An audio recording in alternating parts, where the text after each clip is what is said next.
Hello, everybody, and welcome back to CBLT's channel. We're, of course, sitting here once again with Peter. And Peter, we're over halfway through the first month of 2022. How is it treating you so far? It's treating me very well. How about you, Michael? I'd say I'm doing pretty well myself. And we're here today to talk about a very interesting positive anomaly on your guys' latest financial statement. Can you dive in a little bit deeper and tell us more? Sure. Until now, we've been talking in generalities about markets and the silver market and the cobalt market. Today, we're talking IFRS, which is dull and boring, but important. IFRS stands for International Financial Reporting Standards. It's how the rest of the world consistently reports its accounting for public companies. In the United States, you have GAAP. The rest of the world has IFRS. And under IFRS, you have to do things a certain way. So if you go to www.sedar.com, that's the repository for all Canadian public companies' documents, so that you as the investing public can always see our important documents, press releases, financial statements, material change reports, shareholder circulars, things of that nature.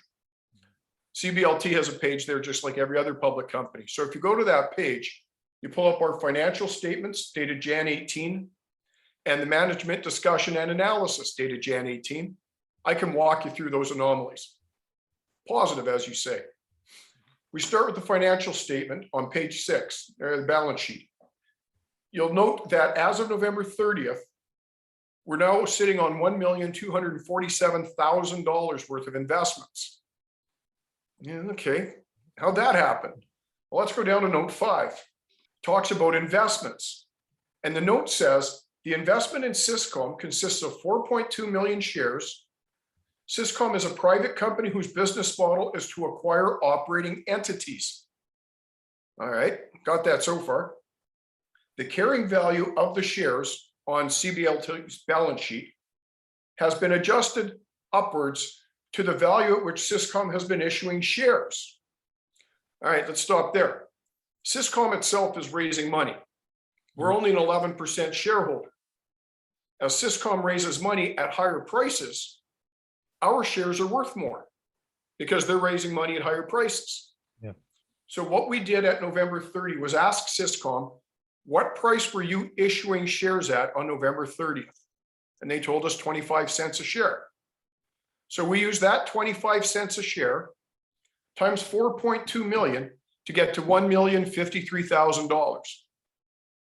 That's pretty good when you consider that in February of 2021, we made that investment for $10, not per share, but for the whole 4.2 million. Wow. Wow. And we're helping Syscom with its capital markets program. So they've paid us for some of that assistance.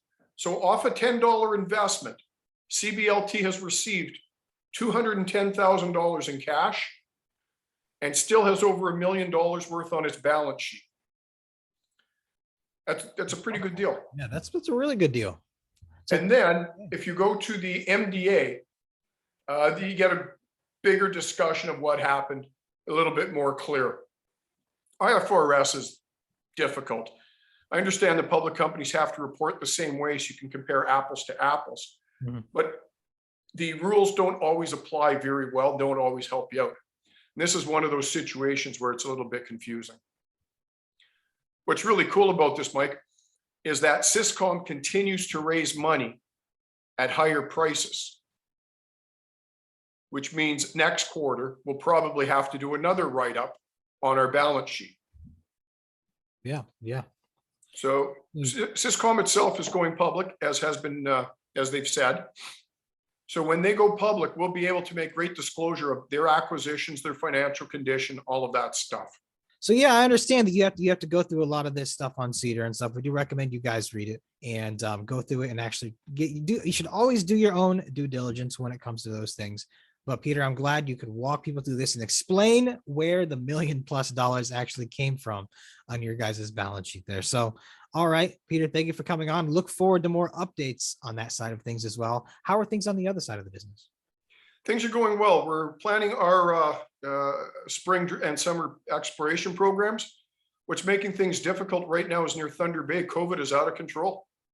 So it's been hard to get a drill crew together, do a plan, get them in the field and finish the plan. Because all you need is one person on the crew testing positive. The whole crew has to go in isolation. Yeah. So we're working around that, and we're very eager to get back to Shatford Lake and go have a look at the LCT pegmatites that we're hosting the lithium. Wonderful. Yeah. I mean, it's unfortunate. It's been almost, it seems like forever now that we've been stuck in this COVID phase. We're working through it. We're all doing the best we can, and we will all get out of it, guys. We'll get out of it together. Yeah, But be kind to each other. agreed. Peter, thank you again for coming on, and thank you everyone for watching. If you guys have any questions about this stuff on the Cedar forums, recent updates, let us know. We'll happily dive into them for you. But for now, stay tuned. We will get you another video coming soon.